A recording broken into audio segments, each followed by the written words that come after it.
Welcome.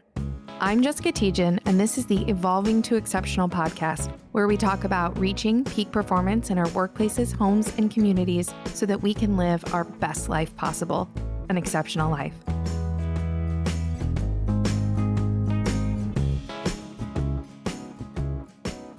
Welcome back to this week's episode of the Evolving to Exceptional podcast. We have another fantastic HR leader, Aaron Cole, with us this week. He is the Human Resource Director of American Industrial Transport, which is a manufacturing organization. He can tell us much better details than I can in describing that organization. He has a absolute passion for how to create a kind of a positive HR reputation and connect with that. And he's going to talk about that a bit this morning. And Aaron, I want to give you a chance to just maybe tell us a little bit about yourself, your company, and why it is you do what you do, why it is that you're in the HR space, and why it gives you satisfaction and you choose to work in the space. Right on, right on. Well, thank you for welcoming me and having me, I guess, give a little bit of insight of what happens at AITX. I've been in HR for over 10 years now, even post grad school. And it kind of just slowly added to from a recruiter to a HR BP to director roles and senior HR BP roles, and just slowly but surely, added a little bit of experience along the way. But here at AITX, I was brought in probably about 7 months ago, and the previous HR director had left very abruptly, and so my time here was very interim at first. But as we grew and grew as a team, it was more. It felt like the right place to be. But about our company, we're in the rail car industry. Our big claim is that we do the leasing and fleet management side of things. So when you get stuck at a railroad crossing and you see all those cars go by and you see all those call signs, those are our cars in some of those fleets. So we do a lot of that for companies across the United States and Canada. And then also we've just branched out and have a small fleet in France. So we're definitely an international company. And what keeps me going is trying to overcome previous HR experiences from an employee perspective. Even though being in HR, like there's still person. I want people to know that we're not the boogeyman. We're people too, and we often have struggles. But I feel like if I can bridge that gap or mend those those relationships, that's what gets me to warm my truck up in the morning. So why do you think that challenge exists in the first place? What do you think it is that's created um the HR boogeyman or that reputation to begin with that is kind of a theme as I talk with HR leaders of something that almost everybody's battling against or trying to overcome. Why do you think that exists? I think that a lot of it has to do with resources. Some typically when you're approaching an HR professional, our departments are pretty slim, and not by design, but just by recognition. I think a lot of companies are just now realizing the importance of HR. Pre or post COVID, it's like, oh wow, we really need someone to be able to navigate these times that we've never been in, and we need someone that's going to be an advocate for the company, but also be an advocate for the employees.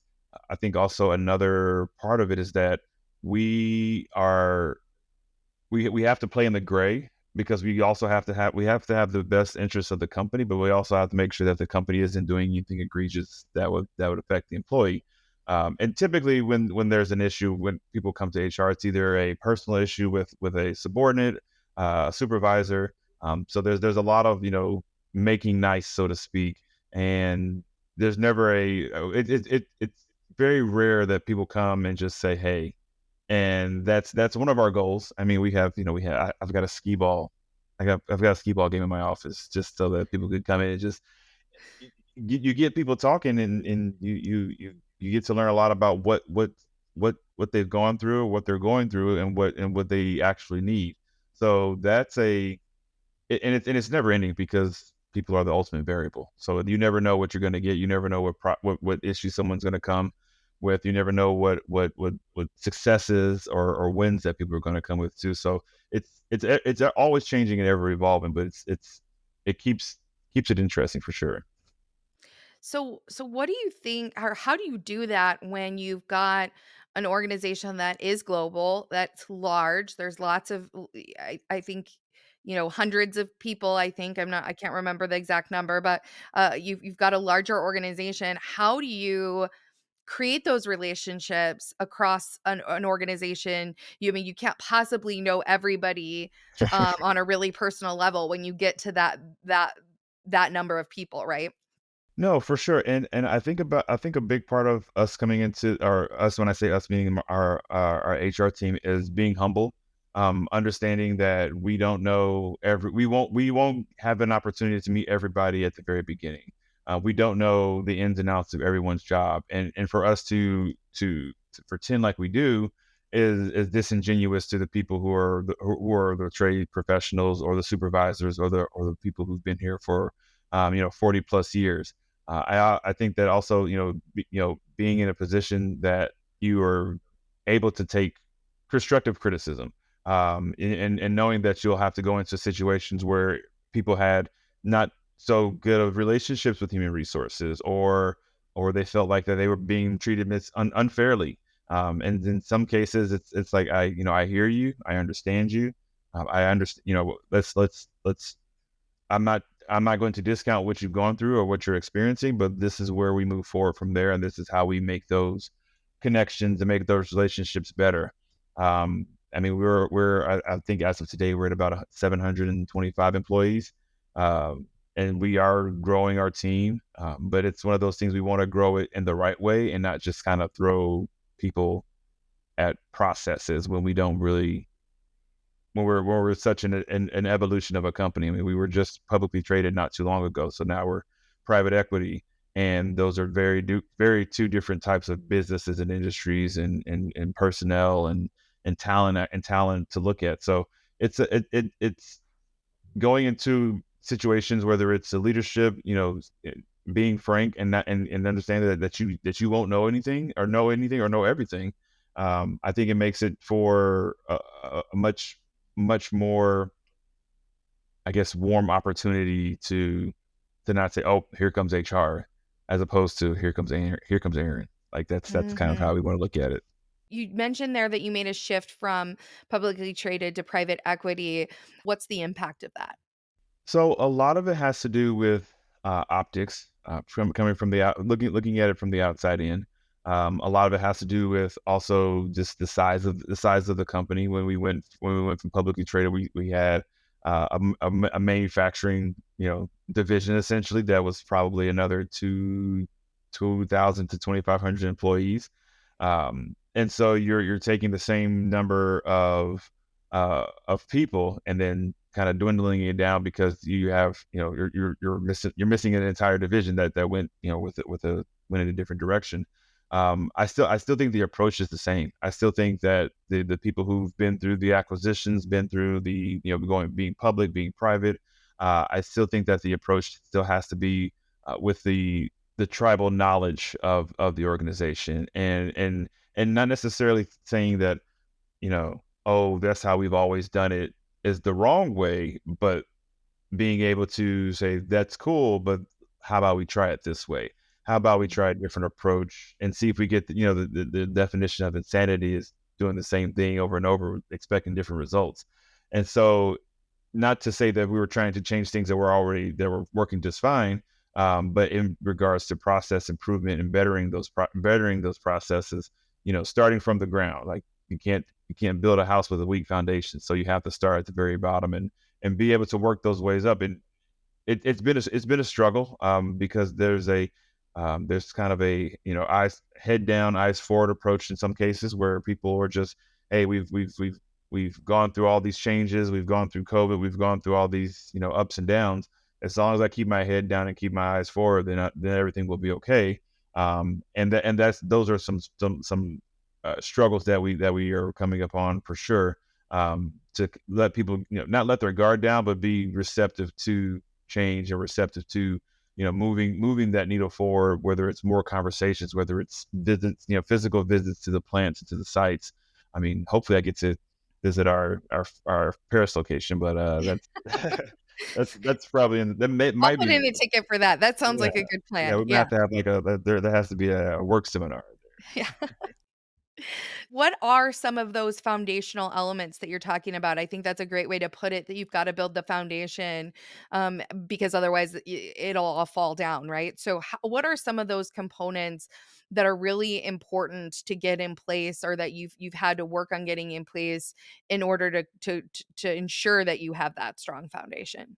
A big part of what we were um, not tasked with, but a big challenge that we had was just level setting with rules and regulations when it comes to governing yourselves as an employee of AITX.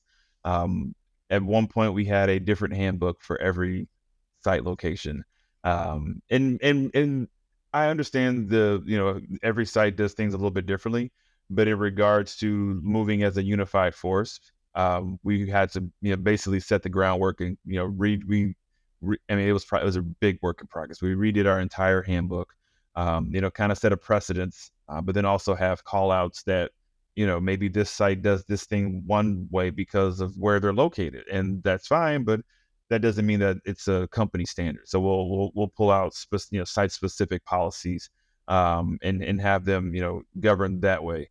But then also level setting with people. It's like, hey, you can't do this. And not to say that you were maliciously doing anything wrong or egregious, but giving people the why helps build that relationship. We're doing this incorrectly. We need to do this way because of this, because of law changes, because of legislation, because of one of the 23 federal changes that came through in 23 from an employer standpoint, and being able to put those changes and put those and have those conversations. You've got to have some thick skin, because there were individuals that were very heels dug in, and this is like I said, this is the way we've always done it, and I will never discount that. I don't I can't pretend like I know what you guys have gone through, what you guys have accomplished, what how things were in the past. But moving forward, as a unified force, we've got to at least understand what rules that we're going to abide by and why we're going to abide by those rules. And understand that if there are questions, let's have a conversation about it. It's not going to be, we're not just going to stamp this and send it out unless it's required by law, and say that here's the rule, here's the land, or here's the lay of the land, and you know jump on or get left behind. We don't want to leave anyone behind. We're in a very strategic growth mode, and that means from a corporate side, that means from a repair facility side. So we don't. Why it's a lot easier to keep people that you already have than to try to bring in all new people. And it's a balance for sure. I will say that the struggle is it's consistent, because there's so much tribal knowledge, but we do have a large gap between new people and people who've been here. We have a lot of individuals who've been here 40 plus years, collectively. So I can't, you know, I won't say ruffle feathers. I can't put myself in a position, or put our organization in a position to whereas it's going to jeopardize all of that knowledge throughout the years, just to make a point of, oh, this is where we're going moving forward. What you talked about there is interesting in terms of uh, all the different components that come into play to in order to accomplish that. What would you say, you've been working on this for a while, have been some of your biggest challenges, or things that have been the biggest struggle as you've been working? Um, a lot of it had to do with the transfer of processes and information from an HR standpoint. When I first came in, I had 3 days with the previous HR director, and that was a challenge, because it was the conversations were more based around, okay, how do we at least continue people to get paid? Like, that's kind of number one. Let's make sure everybody's still getting their paycheck. These are the Talk about problems. foundational, right? Like, if people don't get Yeah, their paychecks, exactly, that's exactly. you gotta get that right at a minimum. No, for sure. But then also, our team being very lean, but being very knowledgeable. We didn't know what we didn't know. I will say that my second week here, I was I got a fun letter in the mail about, I guess, 3 years ago. Filings weren't done correctly, and they were like, "Hey, these need to be done." And I was the person that could do it, should do it, had to do it. But there was some hefty penalties that were looming in the air, and I was like, "Well, this is a good first impression of a company." But on the other side, it's like, well, this is my opportunity to, kind of flex a little bit of HR know-how and muscle and be able to say, hey, yeah, this we don't want to see these, but let's go ahead and knock it out. Let's go ahead and dig our heels in and get things done on the back end. And I mean, it was a long, long, long nights of getting reports and working with auditors and working with uh, you know record keepers and all that stuff. But we did it, and it's not a bragging, you know, I guess position, more of a definitely an accomplishment, a notch on the belt type thing. Mhm. But it shows that when, not because it wasn't our issue, but because we were the ones who could fix it, gave it a little bit more pizzazz to it. Because we could have been like, "This isn't me. I wasn't here. Not my fault." That's not gonna keep the lights on in the grand scheme of things. Another big issue that we ran into, and this was nothing that no one could even fathom. It's the first time I've ever had to go through this type of situation. We were going through our open enrollment, ready for our 1/1, ready for our 1/1 renewal, and probably midway through December, we started getting letters and notices from some of our employees in the state of Ohio, and they were getting notices from a healthcare provider saying that they may or may not, no longer be covered based on the negotiations of the organizations. And mind you, we had already finished open enrollment. We're ready. We're running test files with the carriers, and I've got 30 to 40 people that are upset, not with us, but we're the only people that they can reach out to. We're Yeah, we're they're we're worried they're not gonna we're have the insurance. It's a big we're the deal. medium. And I mean, it it unified us as a group on at the corporate level, because we were like, how do we not know about this? Like, who do we have to whose door do we have to knock down? We went directly to our broker, and our broker, I mean, we went in hot and heavy. We went in like hot, really just like, you should know about this and yada yada yada. And they were like, we had no idea, because of the number of people. It didn't trigger any red flags or anything. But it was one of those. It wasn't it wasn't our fault, but we were the ones who were going to have to be able to be the face, for the employees who may or may not be infected or be affected. So a big part of it was having those tough meetings, having those tough conversations, having those town halls, trying to update people as much as possible with, working with carriers, working with, the negotiations. We only get so much information from them, and then also seeing, okay, what's our plan B? What if things go south? What if they say, oh, we're not going to cover all these people? What do we do from there? How do we plan that out? How do we cover that? Um, Ultimately, it worked out where the two entities came to an agreement. It's one of those things where apparently it happens all the time, but kind of behind the scenes. Um, and it just happened to be with a group who was just recently acquired a year before, so there was already, Mhm. unsteady ground that they were brought in on. But that kind of reaffirmed the solidifying your base, getting to those people who have that knowledge, being able to have those tough conversations, moving forward as a collective whole, and being able to come out stronger. And on the other side, I don't wish that type of scenario on anyone. I would feel god awful if people couldn't get their benefits and it wasn't their fault. It's like we're just caught in the crossfire. So Yeah. that was oodles of fun. That was 3 weeks of nonstop calls.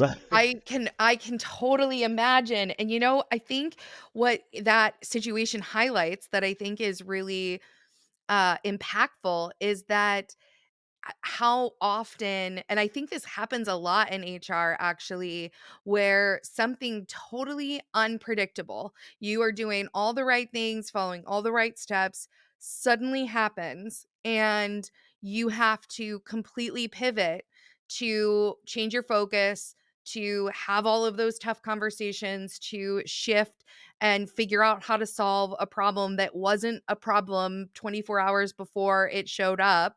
I think it actually highlights why having human resource leaders who can be strategic and adaptable and understand the implications of decisions and the impacts of those decisions and the importance of the communications that then come as a result is really essential. And it kind of ties back to the reputation of HR, in that as you do that effectively, you recreate the reputation, and not with necessarily what you say, but how you show up and what it is you're doing in response to those challenges that come. For sure, for sure. There are. I feel in some cases that was COVID in a nutshell. We just didn't think that it was going to last 2.5 years. Right. Literally the next, when the first week that everybody was off, everyone thought that, okay, 2 weeks, we'll just take 2 weeks off, let this go over. Then 2 weeks turned into 2 months, then 2 months turned into six, and it was very, and it affected everyone. Like that's the commonality. Like it wasn't just it affected one industry, or it just or affected one skill set or one type. So that made HR, like I said, a lot more relevant. And it's always been relevant, but it made it a lot more relevant during that time, because we were looking out for our own well-being, but at the same time we had to look out for how the company was going to be, going through the PPP loans, and then how employees, if they were to get sick, and how, all the other things that just kept happening. Um, I feel like the evolution of the HR professional kind of multiplied a lot during COVID, not in ideal conditions. um, but it really did, solidify. I feel like it did solidify the almost not the struggles, but the complexity that comes along with HR. And even with that, my HR generalist, um, I asked, I was like, well, what do you want to be a part of? Like, what do you want to? Because we have two, we collaborate together very well. Um, and but we have kind of our day to days, but in regards to being, having exposure to different things, like it doesn't, I can't grow as a leader if I'm not leading. If that makes Mhm. sense. It's as simple as that. If I'm not being an effective leader, and giving or showing, or providing opportunities to, hey, let's sit in on this 401k meeting, just so that, yeah, yes, it affects you as an employee because of an investment standpoint in retirement. But what does that look like when it comes to non-discrimination testing? Why do we have these fees? Why do we have these different approaches to, being able to attract and retain and recruit people based off of something that's very subjective, as a 401k plan. What are we looking at as far as like let's write some policies. Let's put things into motion that allow us to grow, not within our specific silo areas. And I think that that's helping us out a lot, because people are branching out. They're not running and hiding as much. uh, I think it's interesting what you said there with how absolutely like COVID really elevated the profession, in that we had to adapt and respond in so many ways, and shift and change in so many ways, and help really support all the other people in doing the same. And how do we put the right practices in place to make that possible, to make that effective and impactful? And how do we train differently, onboard differently, recruit differently, all of the different pieces of the things that we do. And I wonder, as you were talking about that, uh, about, you know so much of HR has been seen as like this administrative function.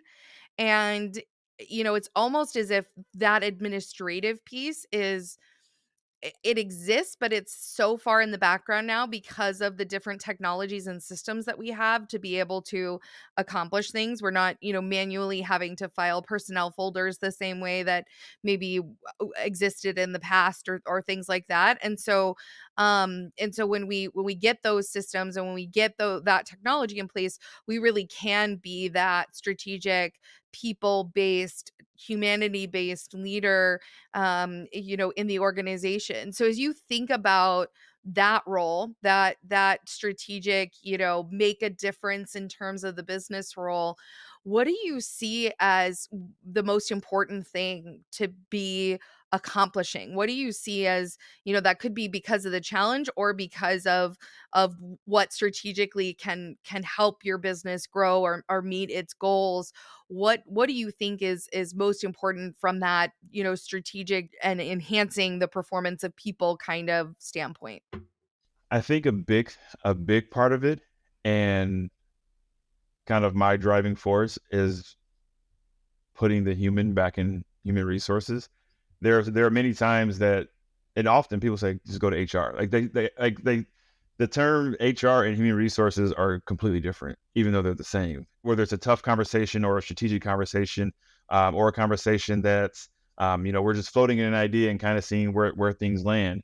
I think it allows for much more organic and genuine type of growth when it comes to this, on the strategic side of things. Being able to come into a meeting and or and a- and just be able to have a conversation. I'm Aaron.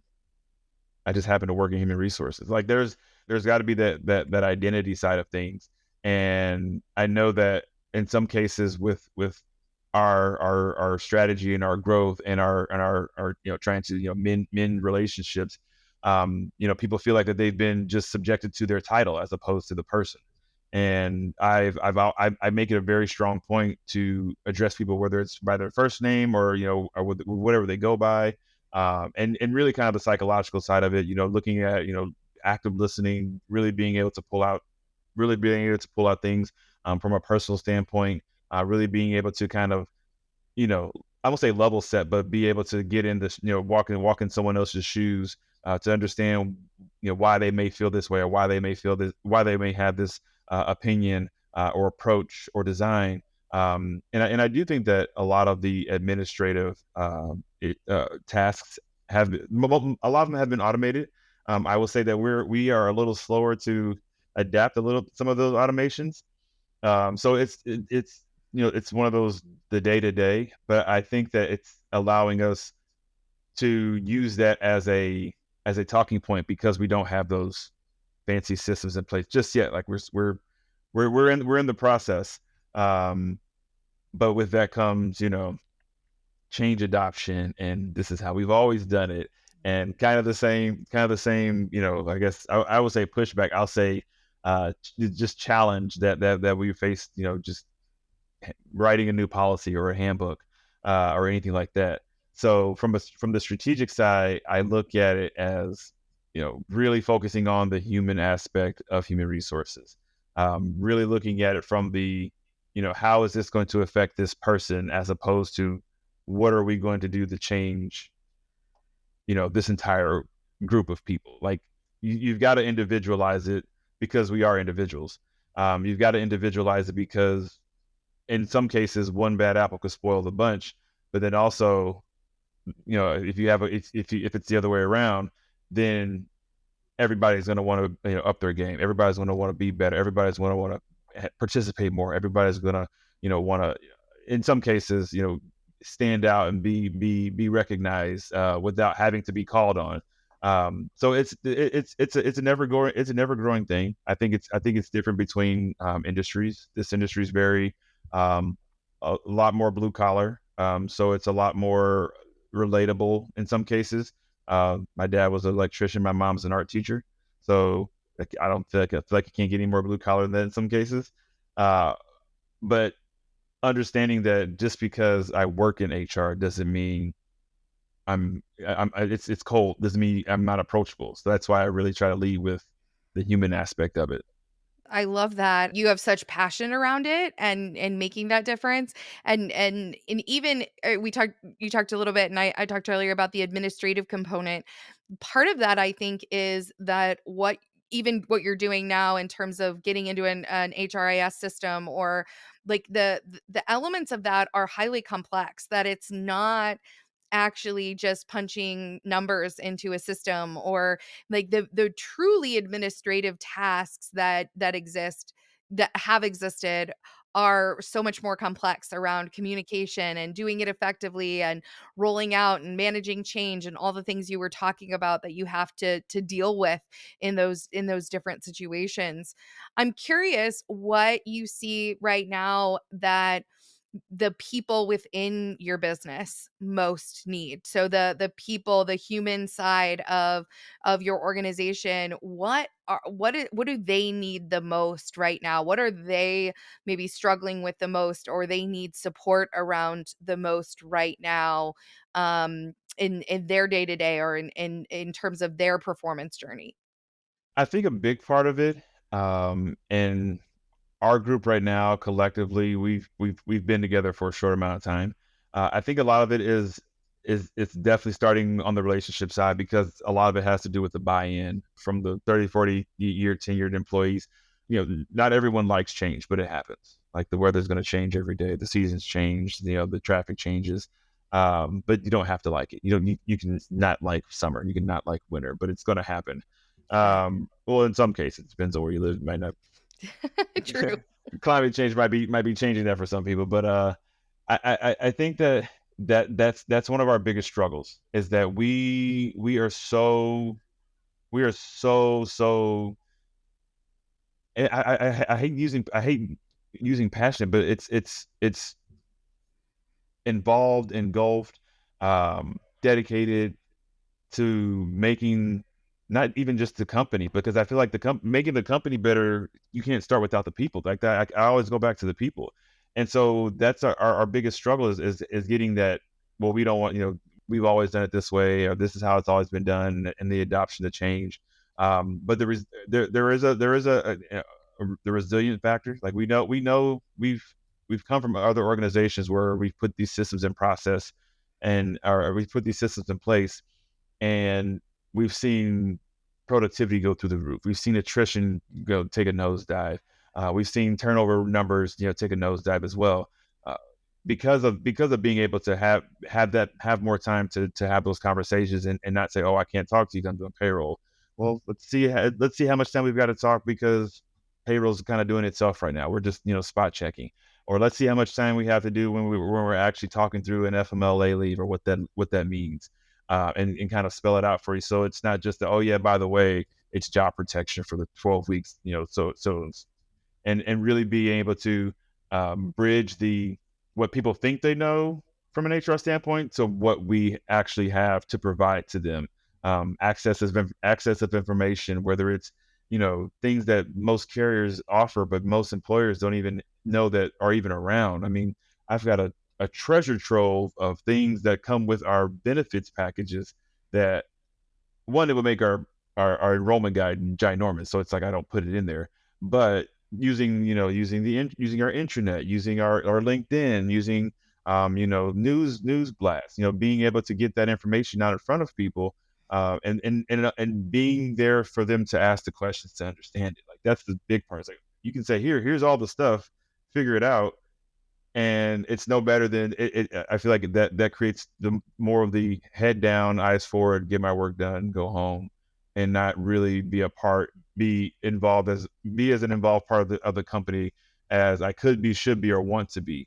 So that's the big, I guess, struggle and dynamic for sure, is that we're going up against, you know, changing of the guards, whether it's processes and systems. And I think in some of our locations we're still using paper timesheets with the punches. So we're Mm. like, we've got a lot of time to evolve. That's probably going to be one of the first ones that we that we look at. Um, just so that you take that aspect out of people's lives, so that they can have those conversations. You spend a lot of time in the car and at work, you know, Why spend even extra time doing things that can be automated? Why spend extra time doing things that, looking looking or hunting for something that I can say, you can just reach out to us and say, hey, I have a question about this. It's changing. It's changing slowly but surely. We do have a lot more people that are a lot more. They'll reach out. They'll whether it's anonymously, whether it's specific to a specific benefit, or someone. I mean, I've had conversations with individuals. They just needed to talk. Like, Mhm. they just needed to talk about what was going on, and they didn't feel comfortable of going through that part of explaining that part of their personal life with their supervisor, which is perfectly fine.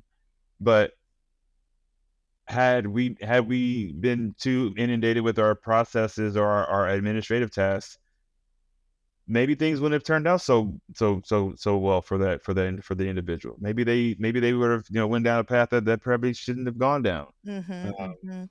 and it's not a gloom and doom approach. It's just that if I can help and if I can be of a resource, that's where the resource comes in from the human resources. Then I'll be there. I'll do it. I'll drop everything. And it's a double edged sword because you open up that box, that Pandora's box, and it's like, oh, okay, you guys really do want this help, but hey, here we are. Yeah, and yeah, it is a double-edged sword because you end up with them coming, right? Coming back, needing that support. I'm curious what you're doing, in terms of, helping managers to potentially be that resource as well, to develop, your managers, your leaders, even your employees, and to provide them that employee experience, from a human resources standpoint, that has them wanting to stay, wanting them to, engage and do their best. What is it that you do in that space to create that experience? I think a big part of it is being available, and I know that everyone's time is precious. I've got a family. I try to give them as much my time as possible. It's something you can't get. It's something you can't get back. In regards to just the way that the universe works. Or at least we haven't found that part out yet. But I think that it's going back to that relationship building, mending those bridges. There's been a lot of change, even post acquisitions and post. There's been a lot of change in where there's leadership or direction um, or people being or coming and going out of leaving the organization. So it's I get the hesitancy to want to collaborate. I understand there because some people were like, well, you're probably just going to leave in a year anyways. And if all the intentions, I don't have any intentions on moving or changing or wanting to be in a different position or role. I do see not even just the opportunity, but I do see progress. I do see that I do see emails that come back that aren't just one sentence where it's like, okay, now I've got a dissertation, which is fine, but it's under there's no I feel like communication isn't a bad thing, whether it's short, whether it's long. Like you're still making a breakthrough, and in physically being there. I call it a campaign tour, shaking hands and kissing babies, going visiting the actual sites, understanding from a first person perspective of what people are dealing with, that people are going through, whether it's the managers, whether it's the paint or the decal or the blast or the fabricators, or from the corporate side, it's going over and just saying, you know, I will never pretend like I know exactly what everybody does, because then I won't be doing my job. I will engage and make sure that I understand what your job is and how I can help you do your job better, or I can put you in a position, or I can, provide you with the guidance or an assistance that'll help you do your job better. And it might not even be work related. It might be something outside of work. It might be, oh, I just need to know, what's the difference between an HSA and an FSA, because I'm going to go have this one thing done, or I have to go pick up this one thing, and being able to lift that weight off people's shoulders helps them, be a better, be more productive in the work environment. and being able to add benefits. I mean, we're behind the times, and from like a leave standpoint, so we're heels dug in on locking down parental leaves, but not just for just for everybody. Like if you're bringing a person into your life, you should have time off. Like that's it seems it's very simple to say, but you know, when this is one of the oldest industries in the country. So we've done things the traditional way a long time. Um, and that's fine. There's nothing wrong with it. But if we're going to evolve, if we're going to grow, if we're going to be a true competitor, just not even in the industry, but just for talent, for people, for skill sets, we've got to be able to have that truly open door policy. Mine is closed right now because we're talking, but but have that open door policy and be the example, for those managers so they can understand that it's okay to talk to people about tardiness and not feel bad about it. Like it's okay to ask someone, is there anything that we can do to help you get to that point? If it's like, oh, I need to maybe my start time needs to be pushed back. How can we accommodate that? And Hmm. that might be but you might change a bottom performer to the best performer just based off of something. Just hey, how can I help you? How can I help you? I joke about it. I've wanted to work at Chick-fil-A part time just to see what their training manual is like, just to see what they do and how they teach it, and just to, kind of like a fly on the wall. And I mean, because they'll basically run you down if you forgot your freaking Polynesian sauce. So it's like, how do I relay that type of enthusiasm, that type of energy, and have it replicated throughout the company, because I feel like it'll be a lot easier to put in the hard work and the man hours behind the scenes and have those long conversations or have that availability, and then start to see, you got to keep watering the plants to see the plants grow. So right now we've got the bed set, we've got the soil, we've got the ceilings. The ceilings are starting to come up, but we're still having to water that garden. Because if we don't, garden's going to die, and we don't want a dead garden. Yeah. Well, and I think what I love too about a lot of the different elements you talked about there, the benefits and the, parental leave and the traditional versus like helping them to see the power of having a conversation about adjusted start times or those what are perceived as small things. They become more about how do you get the performance and the results that you want out of the people that you have working rather than how do you manage to an outdated policy or practice. I pick on parental leave, and it doesn't matter whether you've given birth or you've adopted a child or whatever the situation is.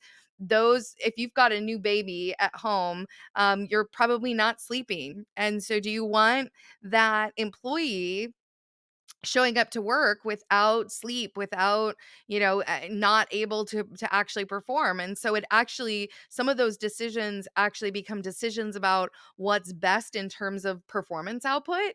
I mean, what's best for the person too, but those, both of those things can actually come together in a way that produces good outcomes for the person and the organization if you can shift off of this is the way that it is, and so it must always be this way. If you can shift out of that mentality and understand what are the pros and cons beyond just for the person, but also for the business. Are there benefits to the business to giving people that extra time off or allowing somebody to adjust their start time?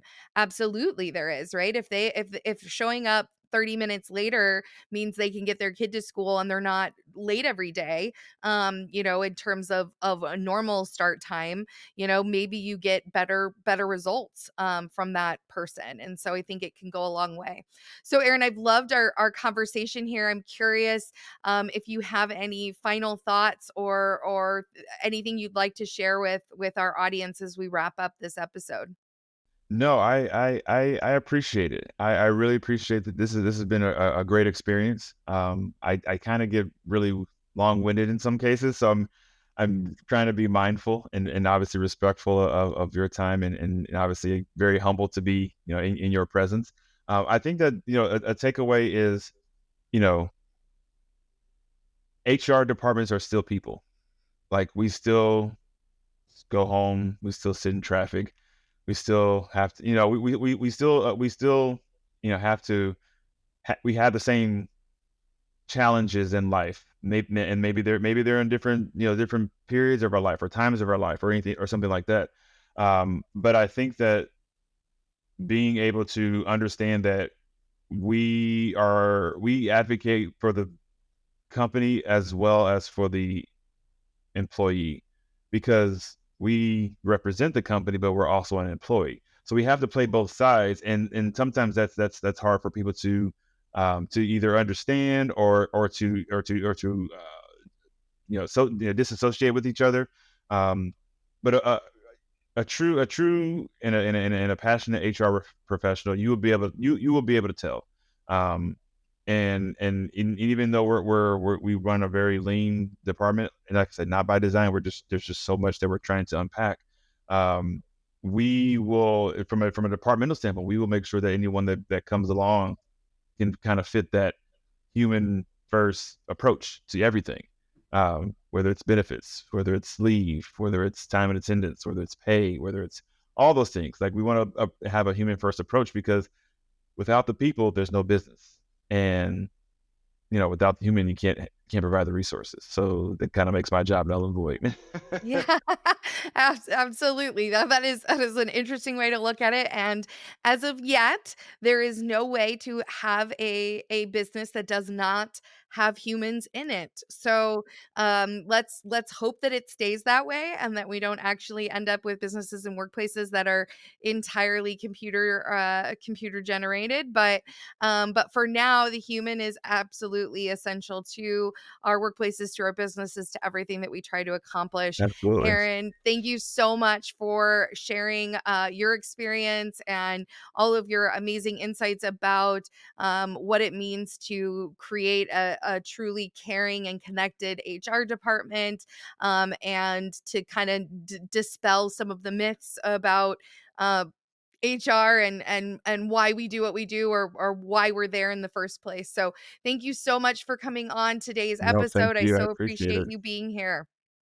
Thank you so much. Thank you. I really do appreciate it. Thank you for your time as well. Absolutely. So, to our audience, as always, just remember to keep evolving, keep growing, keep expanding, and you will find what it is you're looking for and enjoy the performance journey.